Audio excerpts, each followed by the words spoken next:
کہ علی آپ کے پاس مہر میں دینے کے لیے کیا ہے؟ انہوں نے کہا یا رسول اللہ میرے پاس تو کچھ بھی نہیں ہے اس زرہ کے علاوہ.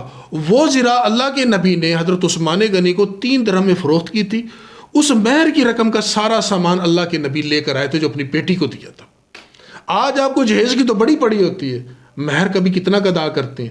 وہ جی شرعی مہر لکھنا جی ہم نے, ہاں جی, وہاں لڑکی کو پوچھا نہیں جاتا. ہاں جی, حالانکہ مہر کے بارے میں قرآن یہ کہتا ہے کہ اگر کوئی ایک خزانہ بھی آپ اپنی بیوی کے نام کرنا چاہتے ہیں تو کیجیے. اور دوسرا ایک غلط رسم جو ہے نا جی, خدا را اس میں بھی جرت پیدا کرنی ہے آپ لوگوں نے, اسے ختم کرنا ہے.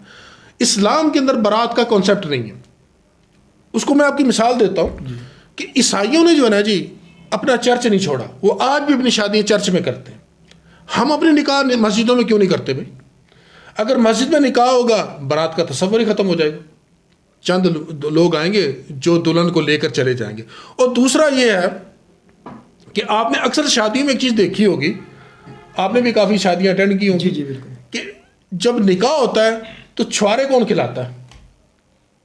نائی کو کہتے ہیں جی تقسیم لے کر کون آتا ہے؟ وہ بھی دلہے والے لے کے آتے ہیں. دلہے والے. اب لڑکے کا باپ لڑکی والوں کو چھوارے کھلا کر ان سے مرغے مسلم کھا رہا ہوتا ہے, طرح طرح کے کھانے کھا رہا ہوتا ہے. اور یار جو بیٹی کا باپ آپ کو مرغے اور طرح طرح کے کھانے کھلا سکتا ہے, کیا چھوارے نہیں کھلا سکتا آپ کو؟ اور میری طرح یار آپ بھی بیٹیوں کے باپ ہے, آج دل بھر ہاتھ رکھ کر ایک بات تو کہو, جب بیٹی ودا ہوتی ہے یہ خوشی کا مقام ہوتا ہے یا رونے کا مقام ہوتا ہے؟ رونے کا مقام. اور یار بیٹی کا باپ اپنی بیٹی کے غم میں روئے یا تمہیں مرغے کھلائے؟ یار کیا بات. مجھے تاریخ اٹھا کر دیکھ لو, کسی تاریخ اسلام میں کوئی برات کی روٹی نہیں, کچھ نہیں ہے. ہاں ولیمہ جو ہے نا وہ سنت ہے, لڑکے کا گھر آباد ہوا ہے, خوشی کا مقام ہے, وہ دوستوں کو بلائے, کھانے کھلائے. یار لڑکی کے باپ پر یہ کتنا بڑا آپ نے بوجھ ڈالا ہوا ہے برات کی روٹی کا. تو یہ اس غلط رسم کو بھی ختم کرنے میں کم از کم آپ لوگ آواز اٹھائیے, میری آواز سے آواز تو بن جائیے یار. اور قطع کلام میں آپ تنویر بھائی, یہ جو ولیمہ ہے نا وہ بھی کہتے ہیں کہ جو غریب لوگوں کو کھلانا چاہیے. آپ بڑے بڑے لوگوں کو بلاتے ہیں, لینڈ لارڈ جو ہوں بھی آئے جی, فلاں ایم پی آیا تھا, فلاں آیا تھا, وہ بھی غریب لوگوں کو کھلانا چاہیے. وہی بات انہیں, وہ جو کلچر ہمارا انڈین کلچر ہمارے اندر موجود ہے. دیکھ لیجئے, اگر آپ نے ساس بہو کی بھی لڑائی دیکھنی ہو تو آپ دیکھ لیجئے. مثال کے طور پر اگر کسی سے آپ سوال بھی کریں گے نا کہ یار ساس بہو کی لڑائی ہوتی ہے, لوگ کہتے ہیں یار یہ تو ہونا ہی ہے, جی جی, گھر پہ پانڈے کھڑک بندے نے. یار ایک مرض کی نشاندہی ہوگی, اب اس کی صلاح کرو. ہم نے اس کی صلاح کرنے کی بجائے اسے ایڈمٹ کر لیا, مان لیا کہ ایسا ہونا ہے. یار کیوں ہونا ہے یار؟ ایک ساس اپنی بہو کی تربیت کیوں نہیں کرتی یار؟ اور معذرت کے ساتھ آپ کو معزز سامعین ایک بات کروں گا, یہ جو ہمارے ہیں جو شادی ہوتی ہے نا پاکستان کے اندر, اگر میں کہوں یہ سیکسولی سیٹسفیکشن کے لیے ہوتی تو غلط نہیں ہے. شادی ایک انڈسٹری جنریٹ کرتی, اس سے بچے پیدا ہوتے ہیں. شادی پری پلان ہونی چاہیے, ہمارے ہاں پری پلان نہیں ہوتی.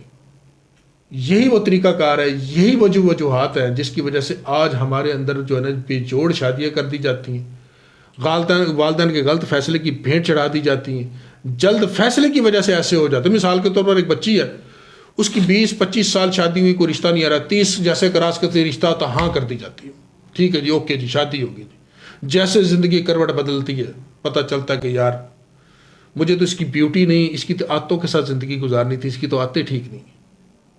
تو لہٰذا یہ جو شادی ہے نا جی, یورپ کے اندر جو ہے نا جی جو شادیاں ہوتی ہیں نا وہ خوشی کے لیے ہوتی ہیں. یہ ساس بہو کے جھگڑے وہاں کیوں نہیں ہیں؟ انڈو پاک میں کیوں ہیں ایسے؟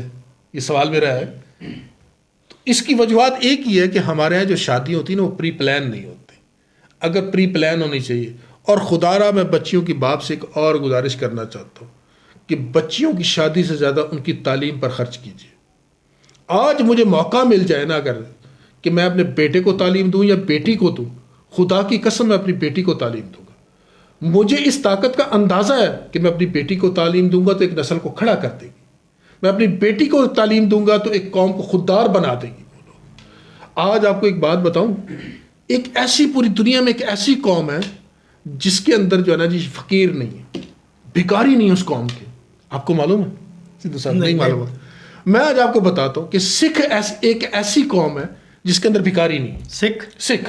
اچھا چلو نالج ہو گیا ہمیں بھی. اس کی وجوہات بھلا کیا ہے؟ جی جی, 200 سال پہلے ان کے گرو کو اس سے کسی نے پوچھا گیا, اس کے گرو نے پوچھا کہ میں اپنی قوم پر ایک احسان کرنا چاہتا ہوں. اسے کہا گیا کہ اپنی قوم کی بچیوں کو تعلیم دے دو. پھر اس نے سوال کیا کہ میں اپنی قوم پر ایک احسان کرنا چاہتا ہوں. اسے پھر کہا گیا کہ اپنی بچیوں کو تعلیم دے دو. تیسری بار پوچھا کہ تیسری بار بھی یہی جواب دیا گیا.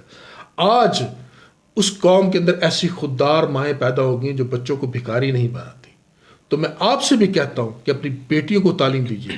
ایسا نہ ہو کل کو آپ کا نواسا کھڑا ہو کر آپ سے کہہ رہا ہو کہ میرے بھکاری بننے میں میرے نانا کا بہت بڑا ہاتھ ہے, کیوں اس نے میری ماں کو تعلیم نہیں دی.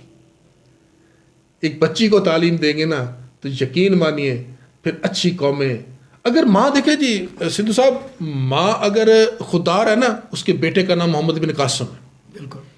ماں اگر انسپائرنگ ہے تو اس کے بیٹے کا نام ڈاکٹر علامہ اقبال ہے. ماں اگر خوددار ہے تو اس کے بیٹے کا نام محمد علی جناح ہے. اچھی مائیں ہوں گی, اچھے لیڈر پروڈیوس کریں گی یار. تو اس بات کو جو نا آپ ضرور فالو کیجیے گا. اچھا تنویر بھائی, آپ اینڈ پہ یہ بتا دیں, یہ جو سوشل میڈیا ہے یا موبائل وغیرہ نیٹ وغیرہ جو یوز ہوتا ہے, اس پہ لڑکیوں پہ کتنا کا اثر ہے اس کا؟ ایک چھوٹی سی مثال آپ کو دیتا ہوں. کوئی بھی آپ ویڈیو دیکھتے مثال کے طور پر کوئی ٹریجڈی والی, آپ کی آنکھوں میں سے آنسو آ جاتے ہیں. کوئی اور ویڈیو دیکھتے ہیں تو آپ کے جذبات بھڑک جاتے ہیں جسم کے بھی. تو کیا خیال ہے, اب اتنے سے 5 منٹ کی ویڈیو آپ کی باڈی پر اتنا افیکٹ کر رہی ہے, تو دن رات اگر یہ سوشل میڈیا سے میرا نوجوان طبقہ جڑا رہے گا اور جو ہے نا جی فحشہ قسم کی اور غلیظ قسم کی ویڈیو یا کوئی فنی قسم کی دیکھتا رہے گا, تو میرے خیال ایسے اعداد و خسائل اس کے اندر پیدا ہو جائیں گے. یعنی آپ کے کہنے کا مطلب ہے کہ میڈیا اگر چیک کرتے ہیں یا موبائل چلاتے ہیں, اگر اس کا کچھ فائدہ ہے تو نقصان اس کا ڈبل ہے. کوئی بھی آلہ جو ہوتا ہے نا بذات خود خراب نہیں ہوتا, اسے استعمال کرنے والا خراب ہوتا ہے. موبائل کے علاوہ اور بھی تو بہت ساری اس کے ساتھ سہولتیں موجود ہیں, صرف یہی تو نہیں ہے نا جی. گلوبل ویلیج ہے, پوری دنیا آپ کے ہاتھ کے اندر ہوتی ہے, جو مرضی اس میں سے نکال لیجیے دیکھ لیجیے. تو یہ تو استعمال کرنے والے پر ڈیپینڈ کرتا ہے نا جی کہ وہ کیا دیکھنا چاہتا ہے. جی تنویر بھائی, آپ کا بہت بہت شکریہ, آپ نے بہت اچھی باتیں کی. بہت شکریہ آپ لوگوں کا بھی, آپ ٹائم نکال کر آئے. انشاءاللہ آپ کے ساتھ جڑے رہیں گے, اسی طرح کی اچھی باتیں کرتے رہیں گے. Thank you. جی ناظرین, میں امید کرتا ہوں کہ آپ نے اس ویڈیو سے بہت کچھ سیکھا ہوگا اور انشاءاللہ عمل کرنے کی کوشش بھی کریں گے. تو اسی کے ساتھ اپنے ہوسٹ غلام مصطفیٰ سندھو کو دیجیے اجازت. ملتے ہیں نیکسٹ ویڈیو میں. اللہ حافظ.